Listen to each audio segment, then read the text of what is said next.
Salary పడింది. Let's plan before I act like a spoiled brought. Last month చాలా ఖర్చులు అయ్యాయి. మనీ గాల్లో ఎగరేసినట్టుంది.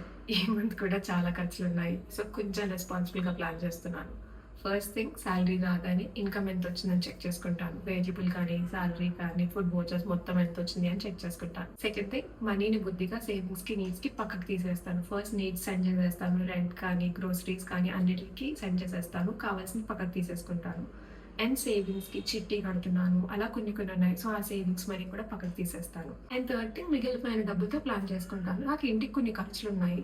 Not needs but not also wants in between అనమాట. కొంచెం మేజర్ థింగ్స్ నేను చేయాల్సినవి లైక్ ఏసీ రిపేర్ చేయించాలి, సమ్మర్ వస్తుంది కాబట్టి కొన్ని ఎమర్జెన్సీస్ ఉన్నాయి. ఆ మనీకి దానికి నేను మనీ పక్కన తీసేస్తున్నాను. దెన్ మిగిలిపోయిన డబ్బులతో పర్సనల్ ఇప్పుడు నేను ఇంటికి ట్రావెలింగ్కి వాడుకోవడానికి డబ్బులు కావాలి, లేదు అంటే బయటకి ఎప్పుడైనా వెళ్తే వాటికి అవన్నిటికి పక్కకు తీసేసుకొని సెట్ చేసుకుంటున్నాను. So this is how I'm planning for this month. చూద్దాం మంత్ ఎండ్లో ఎంత ఎగరేస్తాను.